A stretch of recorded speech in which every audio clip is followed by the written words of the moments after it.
President and founder of the McShin Foundation, which is mainly downstairs, but they did let me have an office upstairs. They're messing up. I want to welcome everybody to the chapel here at Hatcher. We have the interim pastor here, Tad, in the red sweater. So if you all need some preaching afterwards, see Tad, I'm sure he'll help you. We're very fortunate to have the CAM Foundation, which is the nation's premier inpatient treatment center, present this event tonight. They have a lovely actress, Tara Handron, who's going to do a great performance of Hope in Chicago. Drunk with Hope in Chicago. And Tara, she's the DC representative for the CAM Foundation. So if you need help with inpatient treatment, Karen, be sure to see Tara after the play here. Now immediately following, we have some marvelous hors d'oeuvres right below us. You can go downstairs, we'll have refreshments. You know, nothing hard, of course, but I think there's some nice stuff down there. And seeing how the preacher showed up, I had to ask Tara, I said, you don't cuss during this, do you? So you're gonna hear some play on words, hopefully. So yeah, I've never heard those words. I'm sure you have. So without further ado, let's give a warm welcome to Drunk with Hope in Chicago.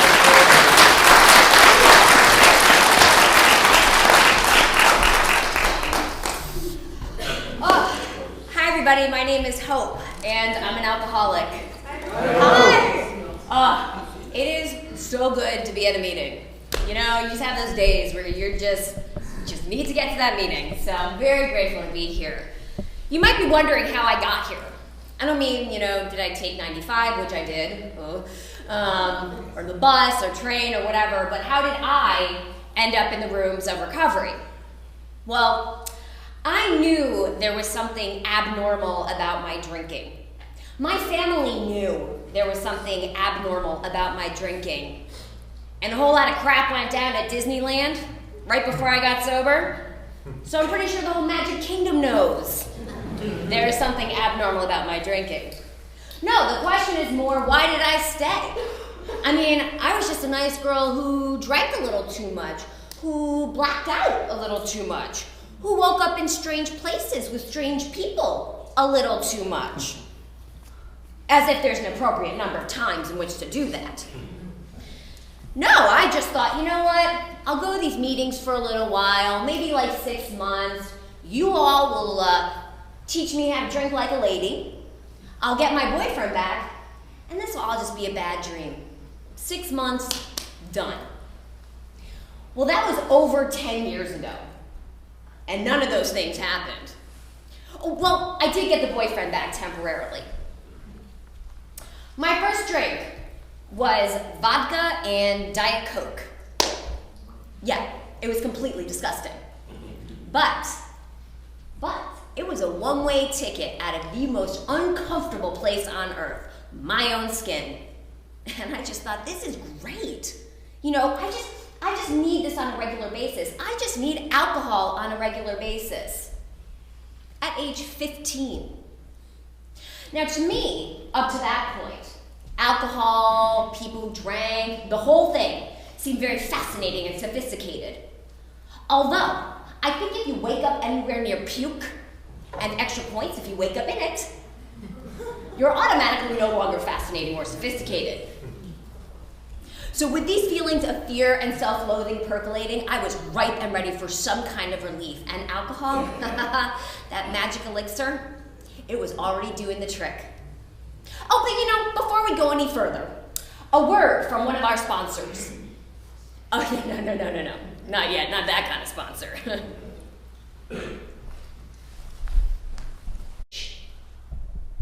I am delicious.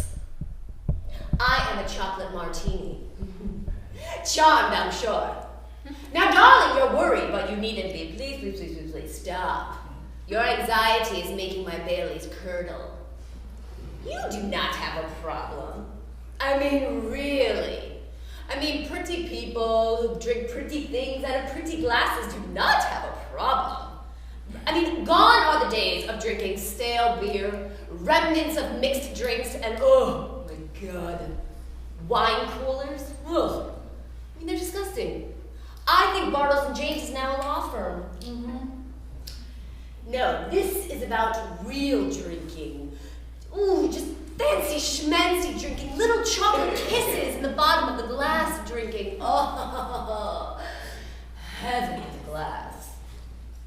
And just think, if anything does happen, which it probably won't happen, but if it does, you won't remember anyway.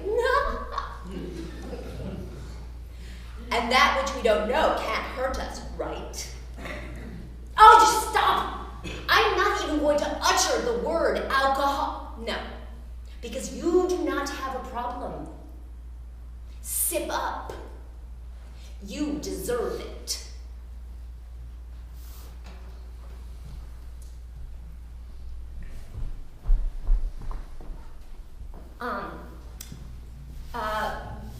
Well, my mom said she was going to mail you a copy of her new insurance card. Well, no, I didn't technically get in trouble again.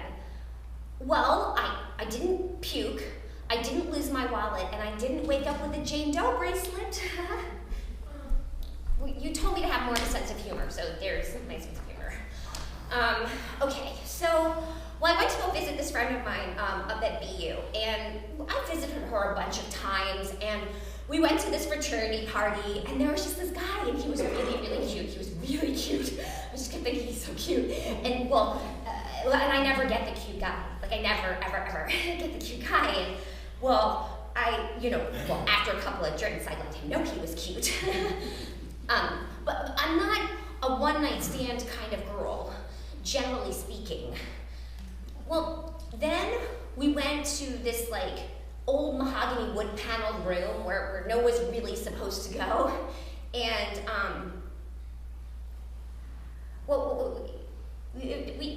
we had sex. It was fine. It was fine.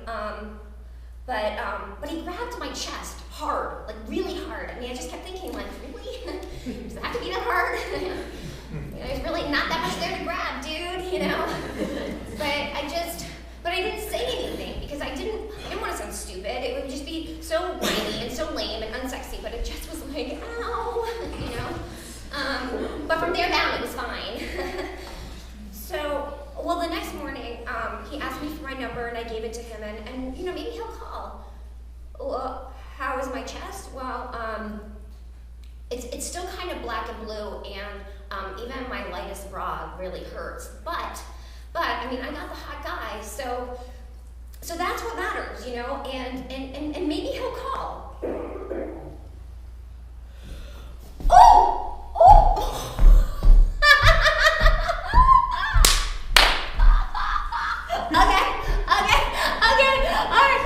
sweetie. All right, yeah, we're gonna go dance somewhere, but I need another drink. I need to talk to the DJ, and then we'll dance some more. Okay, all right. Yeah, DJ? Okay, all right, I have a song to request from the maid of honor to the best man, and it's called I Don't Know Why You Don't Want Me. Yeah. It's really good. Yeah, it's by Roseanne Cash. You should have it. Okay, well, fine, just keep looking. Okay. What? No, I'm fine. I'm totally fine. No, I've only had 2, okay? No, I'm being really good. No, I didn't eat anything. I don't want to look fat in my party dress. God. But, you know what? I'm fine. I just need one more glass. Waiter? Yes, okay. Yeah, why don't you just leave the bottle? It'll just make it a lot easier for both of us, okay? Thanks, man. All right. Oh, camera, video. All right. I want to say hi to the happy couple. All right, Joe and Melissa, you guys are awesome. And no, it does not seem cheap at all that you only have beer and wine. Beer, awesome. I mean, and oh my gosh, thirdly, Missy, you are such a hottie. I mean, Joe is so lucky to be with you. I did not make out with you in bars in college just to get guys' attention. For real. Oh my god. And speaking of real. The boobs, they look awesome. Oh my God, I will say anything. Okay, now, Joe.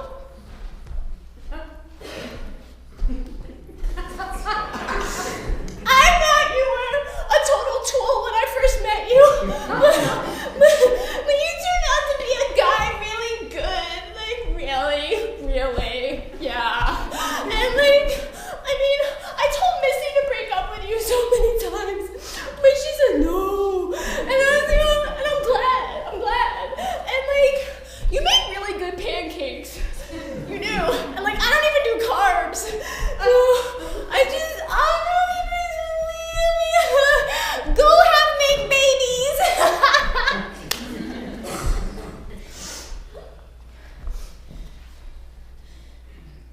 Did you see that? Did you hear that? I think they're talking about you. Yeah, you. What if you fail? What if you do something stupid? What if someone sees you do something stupid? Yeah, I'm fear, and I'm inside all of you.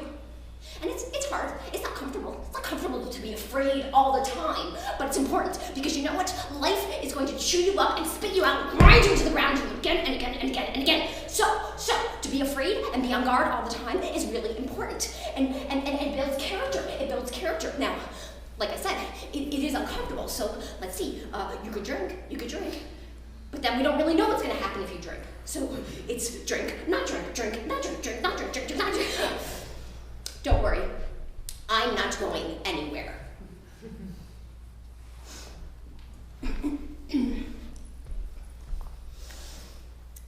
Dear Miss Smith, I am writing you because I loved your book, Booze, an Affair I Can't Remember. Frankly, I was surprised it resonated with me the way it did, as I'm an African-American woman and clearly you are not, but I related very much to your relationship with alcohol. I will say the few people I do allow close to me express concerns about my drinking, and when they do, I simply say, look, I'm just having issues with alcohol, or alcohol and I aren't really getting along, or alcohol is sleeping on the sofa tonight. Like some dysfunctional relationship you just can't seem to tear yourself from, always going back for more. I appreciate how you talk about being from a comfortable, academically inclined family while still feeling quite abnormal. It is a confounding paradox. Why shouldn't you feel normal? I mean, you have successful parents, a promising career, you went to an Ivy League school. I am from Westchester, New York, not Pennsylvania. And I went to what most would consider a very good college, and yet when I drink, odd, disconcerting things occur. I find myself in situations I would not be in had I not been drinking. Therefore, I say that because I relate not only to your actions and your thinking, but your feelings and your drinking. That said, I think they should turn your life into a movie and that I should play you. I'm a firm believer in colorblind casting, especially in this case we are incredibly similar. And you should know that while studying at Vassar and learning about comparative literature, I did some minoring in theater. I look forward to hearing from you or your agent. Most sincerely, Vanessa Adams. Oh. P.S. While I completely relate to every word, letter, space, piece of punctuation in your book, unlike you, I am not an alcoholic. Look forward to hearing from you.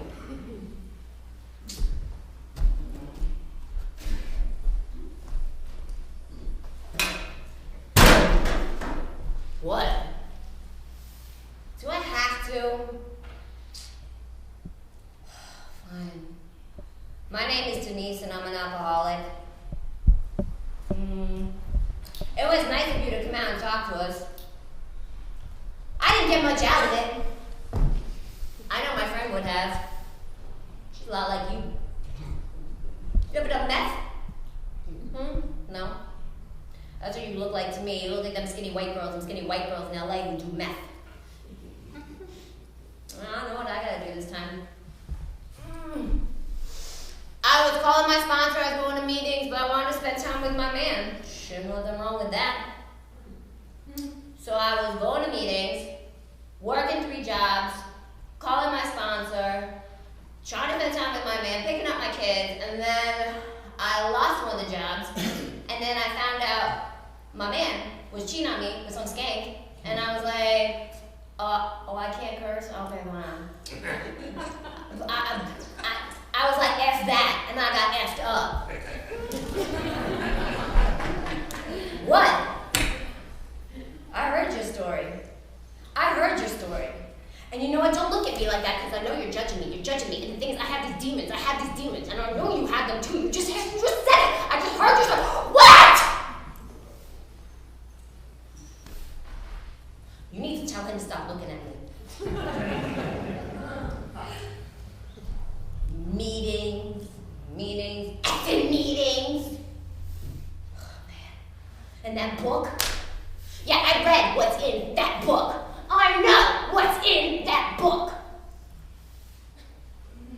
I mean, I'm tired. I'm really tired. I am not this old, yo.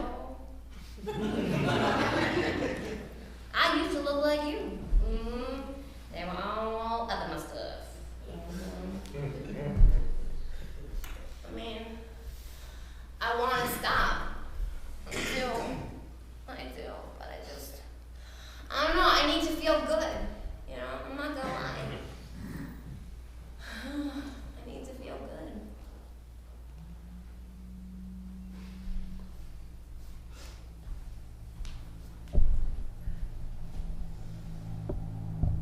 I went to a doctor once who said, you are just fighting to get to okay, to get to normal. And I thought, finally, someone who understands me. And my father said, at $450 an hour and an office on Central Park South, he better know what's wrong with you. He also said I would not be going back there. I didn't have insurance, and my parents couldn't afford that, and really, how much is sanity supposed to cost, right? I live on the, I guess, cheaper side of the park, 89th and 2nd. And I'm a dancer. I grew up very close to Lincoln Center, and I saw the Nutcracker when I was 10, and I know it's cliche, but I just fell in love with ballet, and I knew that's what I wanted to do, but it doesn't exactly pay the bills, so I temp at a company in Midtown. And they're very nice, but they always say things like, oh, yeah, go ask her, you know, the temp girl. Yeah, you know, that dancer girl, yeah, the temp on the 3rd floor. You know, like the temp. Yeah, we need more like you, smart performers who temp. I don't drink. Well, I'm currently abstaining. The last couple of times I drank, I ended up wetting my bed. Yeah, it's a little awkward, especially when there was someone else in it. I'm not kidding. I was all, oh, no, it's not wet, it's just cold. I don't think he believed me. I mean, the people from work don't know anything about my drinking. I only drink with certain people, total strangers. I keep it all very separate. And so here I am, not drinking, and I thought that I would feel so much better, and I don't. I've just been feeling really just crazy, and every morning I come out here, and I stand at the corner of 89th and 2nd. I see these buses whizzing down 2nd Avenue, and I swear, I think they are the fastest buses in the city. And I could just take one step and be done. I could be done. And it would just be an accident, and no one would have to know. And, I would end up in the hospital and people would come visit and it would be okay, but just, I wouldn't have to feel this way anymore. But I could hear my mother. I could hear her in the hospital saying things like, oh, no, don't give her that chocolate pudding. No. That'll make her feel. But just some relief. I just need some relief. And it would just be an accident. Just an accident.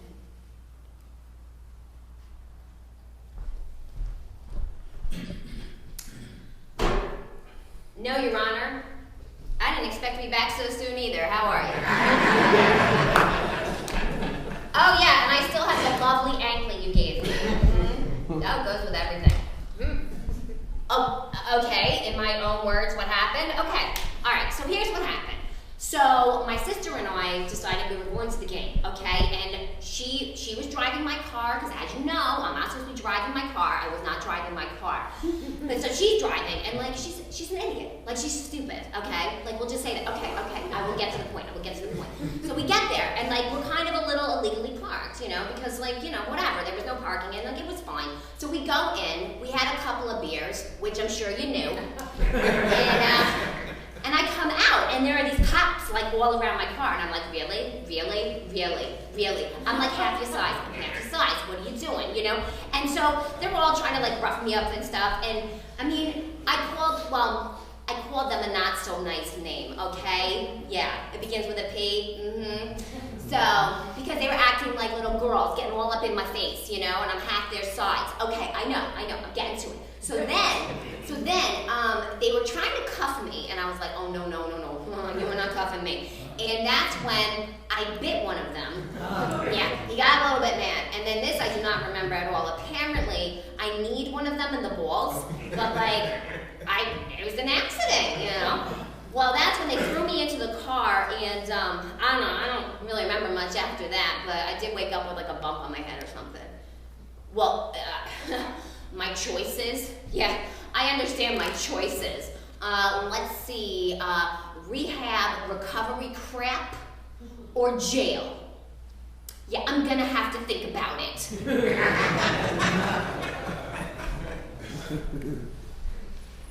So like these women, I started to experience consequences that I couldn't run from anymore. And frankly, I was really sick and tired of being sick and tired. And so I found out about a meeting. Yep, yeah, Mom, yeah, I went. Well, I just called, found a number in the yellow pages, and I just called, and they were nice, and so I went. Yes, I'm getting rid of everything right now. Well, I don't know if I'm gonna go back. Yeah, I mean, it was kind of weird. I mean, everyone was old. They were like 40, I just thought, I'm not in the right place. Oh, and then people were talking about like their kids and crack and like their dog, and I was like, don't have one, never did it, don't really want one, I just think I was not in the right place. Oh my gosh, and how can I forget? The most important detail. Okay, get this. So the guy up there, he's leading the meeting, and he seems really nice, and he's like all put together. He was an alcoholic. They had an alcoholic running a meeting of alcoholics. I mean, come on, talk about the blind leading the blind. Like, what is that? I mean, that just seems like a shady operation. I don't know, What? Okay, yeah, no, I don't have any other good ideas. And yes, there probably is another meeting in the city of Chicago. Okay, fine, I'll find it. Apparently, there are many meetings in the city of Chicago. And at that next meeting, about 5 women who all sort of looked like me, sounded like me, but they were really happy, came running up to me. And I thought, okay, maybe I'm in the right place. My name is Hope, and I think I might have a drinking problem. I don't know how to do this. I've never been here, so if I'm doing it wrong, I'm really sorry. I'm listening to all of you, and it's really kind of crazy how I feel like you know exactly how I feel, and I don't know you. But I don't know. I'm in a lot of trouble. I did some really bad things, and I lied about it, and my boyfriend broke up with me, and he was like literally like throwing my stuff out of his house, and I'm such a bad liar. I am the worst liar. I don't know what I was thinking, and I don't know what I was thinking when I was doing the really bad things that I did, and he just knew I was lying, because I didn't tell him that I got this Jennifer Lopez CD. It was like kind of this really cool, like kind of like imported remixy kind of thing, and do I sound stupid? Do I sound dumb? I don't know what I'm doing. Like I don't know if I belong here, and I don't know if I want to be here, but I feel like I might need to be here, and I just want to feel normal, you know? Like, I just want to feel normal. So I feel like I've just always felt like such a freak, you know? Such a freak, and I don't want to feel that way, so I don't know. I guess that's it.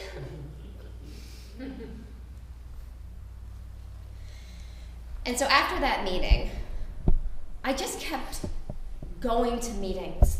People would invite me. They'd say, come to coffee.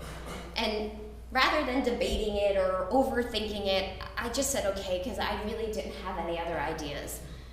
And then the next thing I knew, I started to like meetings, and I made friends. And now I look at meetings and I think, my gosh, there's just tons and tons of meetings. I mean, all different kinds. And I just, I always ask myself, my goodness, like, what is it about these meetings? Hey everybody, my name is Molly, and I'm an alcoholic. Welcome to the Sunday morning gratitude group. We are an open meeting, so all are welcome. Let's see, I know there were some announcements. The young people's group on Sunday night is having a dance. I was told it's going to be a funky good time. So check it out. I think it's like $2. Oh, and the other thing is, no smoking right out in front of the building. Neighbors are getting mad again, so let's not do that. Okay. All right, so for those of you who have not been to this group before, we are a speak as the spirit moves you kind of group. So don't raise your hand, because I'm not going to call on you. And, with that, the floor is open. Oh, okay.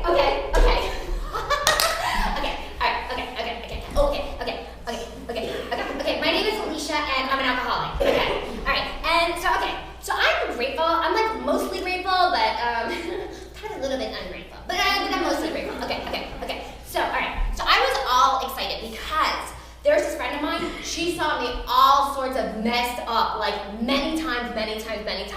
And I was gonna see her, and I was all excited because I was gonna tell her I'm sober, so I was all like, yo, I'm sober! And she's like, I'm engaged! And I'm like, what the F? I was like, really?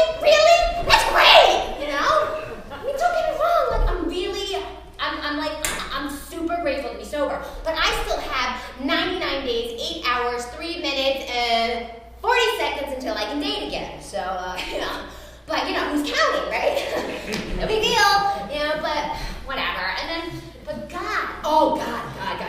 Oh no, not get me started on the God stuff. Oh my God. I mean, okay, so people are all like, turn it over. And I'm like, what are you talking about? Like my problem is some kind of like lumpy mattress. Yeah, just flip it over, Like, what? So, but you know what, the thing is, I talked to my sponsor about it, and like, I have a higher power, and it's not me, it's my cat.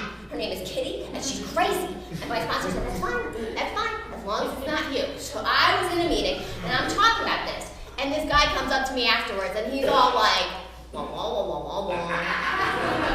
Carl Young, wah. Spiritual experience. And I was like, yeah. I don't really care if Carl was young or old or what kind of experience he had, okay? I got a sponsor, thank you.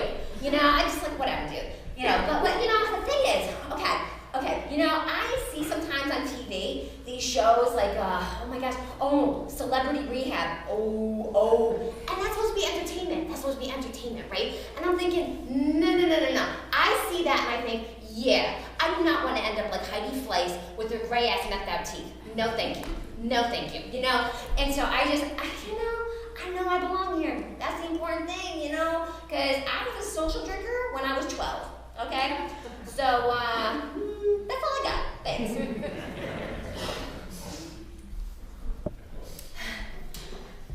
Hi everybody, my name is Olivia, and I'm an alcoholic. Alicia, I love your energy. It's just great. I was not like that when I first started coming around. I mean, when people would say things like, keep coming back, I thought, why? Why would I want to keep coming back? I mean, isn't there a graduation? Can I just be done? And so I would come to meetings late, I would leave early, and I just kept drinking. And so I made a deal with my husband. And I said, look, I will do online meetings. I'll do them every day, and you know, let's see if that works. And he agreed. And that went fine until he came home one day and I was having a bottle of wine with my meeting. He didn't really appreciate that. So he said, you're going to rehab. And I said, okay, fine. You're stopping for alcohol on the way. And I packed one bra for 28 days. And I refused to take my coat off for the entire first week. You know, as if they were going to send me home or something if I didn't take my coat off. I don't know what I was thinking. And eventually, I did take my coat off, and I met some really nice people. And it's not that I didn't learn anything, and we cried a lot. Oh my gosh, we cried so much. I think that's definitely one of the parts, like, I don't know, there were just tissue boxes all over. I guess that was the point, try to make you cry, but I knew I was gonna drink. I wasn't done. I just wasn't done. And so I left and I kept drinking, and my husband just kept getting more and more disgusted with me. And there was this one morning where I woke up to find him looking at me. And I don't mean in that sort of nice, you know, adoring of my wife sort of way. It was this look of just like such utter disappointment. And a look that said, are we gonna do this again today? Are we really gonna do this again today? And I just thought, okay, I'll try meetings again, because I didn't have any other choices. And so I had found this morning meeting, and I went there, and I would just go every morning. And I didn't tell him where I was going at first, because I thought, what if I drink again? And I really didn't want to upset him. And then it stuck, something stuck. To this day, I don't understand what happened, but something happened, and all those same people were there. Those same people that I thought I didn't want to talk to, and they welcomed me. And I think sometimes, what if people didn't say keep coming back? What if they didn't say, you know, we'll be here when you're ready? I don't know, but I'm very, very grateful to be sober now, and very grateful for all of you, and I will keep coming back.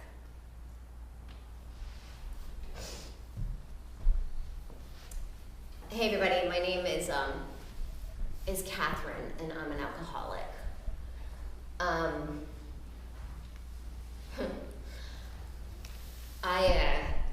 I'm actually really not grateful today, and I kind of don't even really feel like being here, but I know that I need to be here.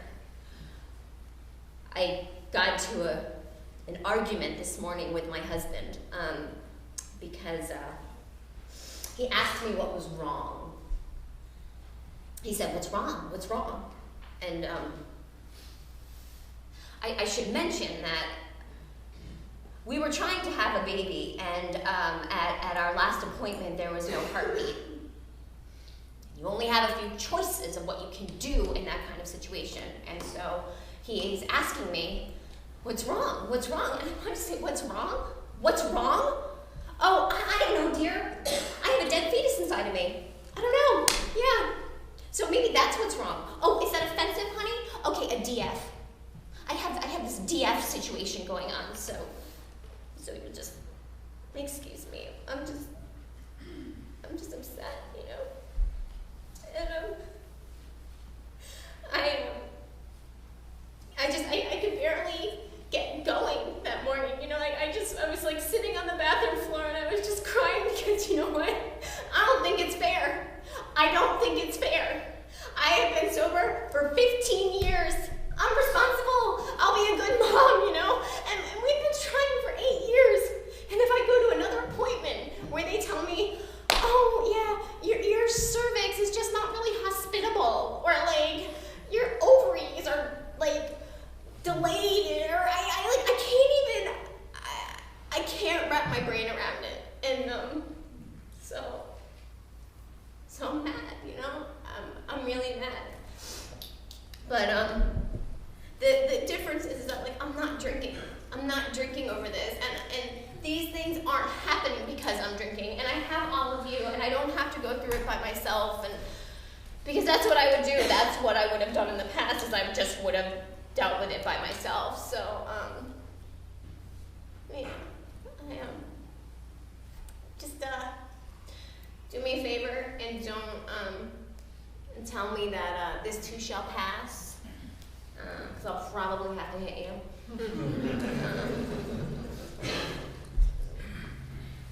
That's all I have.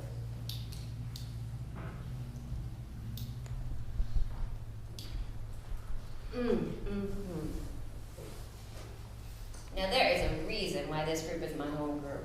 Girl, I just love this meeting. I love all of you. And you remind me of how much I have gotten from being here. You know, when I got here, I thought I knew about God. I did. But God to me was like Santa Claus, you know? It was all like, gimme, you know? It was like, give me a man. Give me a job. Give me a man with a job.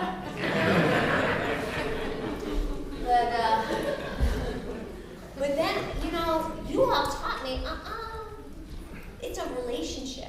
You know, I need to pray, and I get to be of service, and I get to do these things where I have this God, and I choose to call my higher power God. I love my God today, and I know my God loves me. And I understand going through those dark periods where things don't make sense, and I'm thinking, God, what is going on, you know? I mean, there was this time where, you know, I was going through a really just dark time, and, you know, I was praying, I was doing everything I could, and my cousin called me, and he wanted to go to a meeting, and I thought, oh my gosh, okay, yeah, we'll take you to a meeting. I mean, because, you know, he was that cousin that you just thought, he is never going to get sober, you know. He gets arrested every Christmas, you know, just can't keep it together. And so I take him to this meeting, and I tell you know, I think it helped him, but I know it helped me. Because as soon as I got there, I just felt better. I just feel better being around you people. I pull up in the parking lot, and I see the smokers, and I think, oh, okay, it's okay now.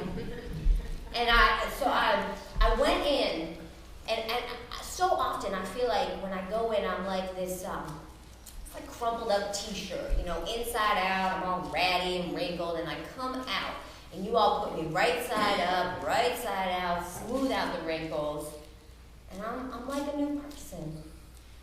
And I've learned today too that things don't always make sense, but when I look back, I see how things went right. It just doesn't always seem that way here and now. Oh my God. Okay, I gotta say, you know, when I quit drinking, I was drinking vodka and OJ every morning. I thought everybody did. I literally thought I mean, maybe not little kids, you know, but like anyone who was an adult, you know, why wouldn't you have vodka in your orange juice?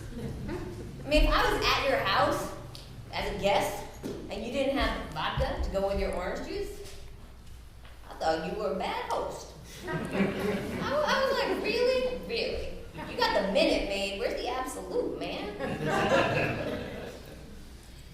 But not anymore. And he does it for me. My higher power does for me what I cannot do for myself. That's all I have. Thank you.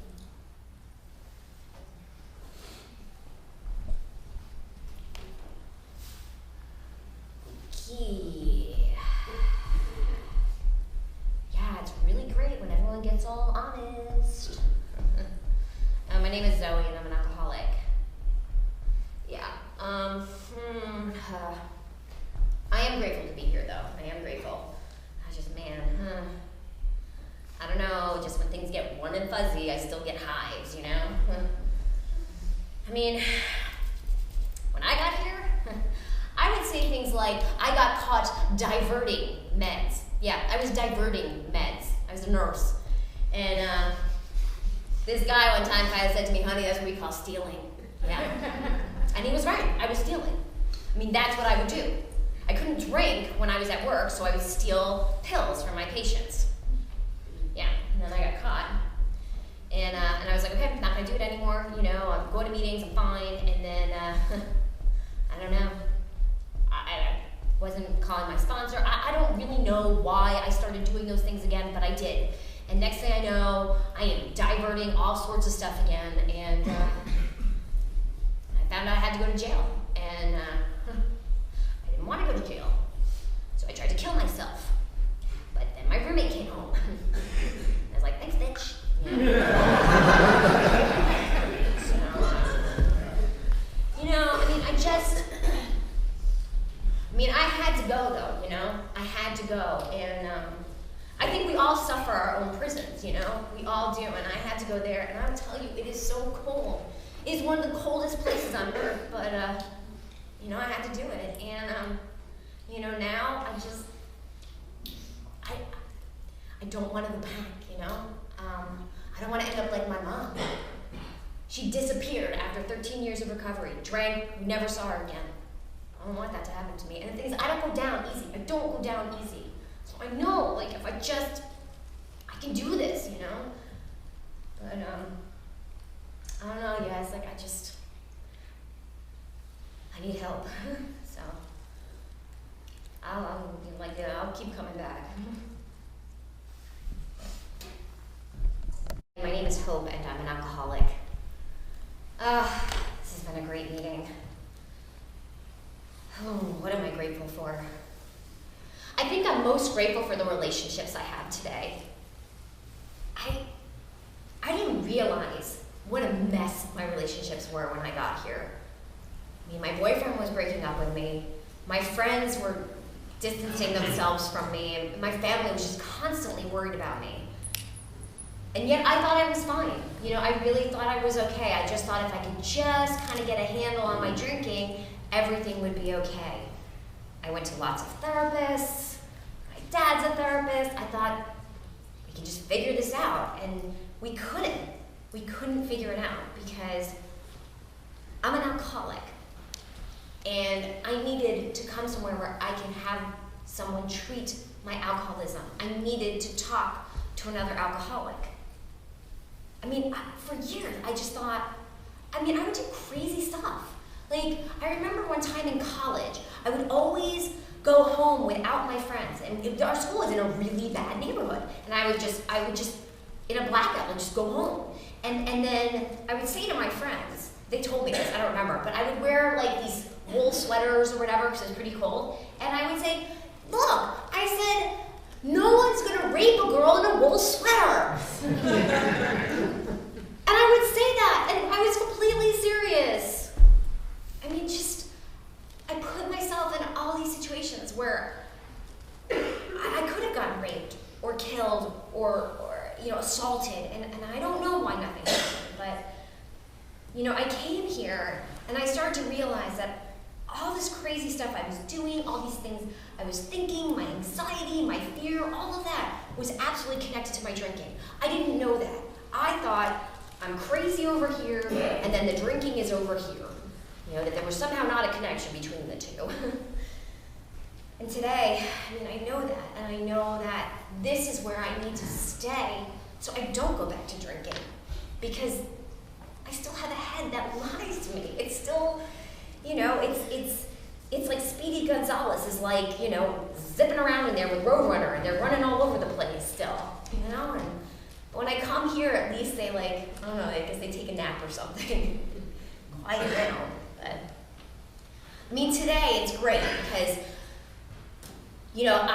people can say, I'm pretty sane, sober, I'm happy, and I'm in Chicago. But what people used to say is they would say oh, I was drunk with Hope in Chicago, or I was drunk with Hope in LA, or I was drunk with Hope on Tuesday. It didn't matter.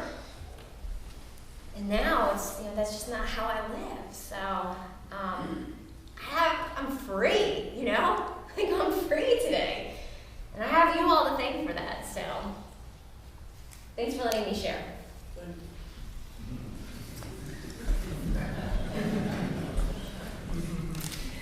When I first got sober, my mom sort of had all the sober family friends come out of the woodwork and, kind of take me under their wing. And this one uncle gave me a definition. He said, "This will be you someday."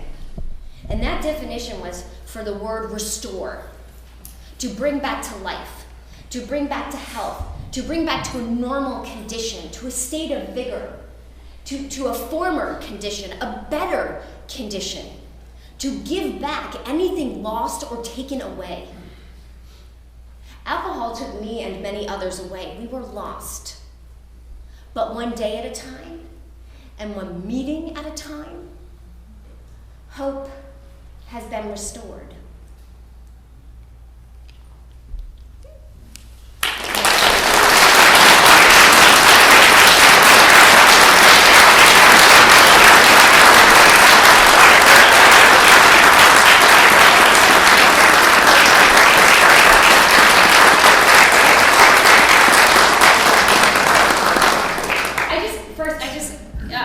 Must thank the McShin Foundation. John, thank you so much, and Honesty where's Honesty back there, for putting this together. It is an incredible honor to get to be here with you tonight, to get to share this with you. This is my baby. I love my little play, and it was my thesis, and I thought, I don't think this should just be an 80-page document sitting on a library shelf collecting dust. Let me put this into a performance. And so it wouldn't be a performance, though, if you all weren't here to witness it. So I so appreciate that. And I just want to share with you too, I'm one of you, I'm an alcoholic. I've been sober since May 9th of 2000, but it's because of other alcoholics and God and a certain 12-step program that, I've been able to stay sober and get to do things like this. So I just want to thank you so much for coming out tonight and sharing this and being a part of this. And I want to thank too my colleague Jerry Shannon is here tonight, and so she and I work together. So we have some stuff out there, but this has been about recovery tonight, though. Of really connecting and celebrating recovery. So thanks for letting me be here.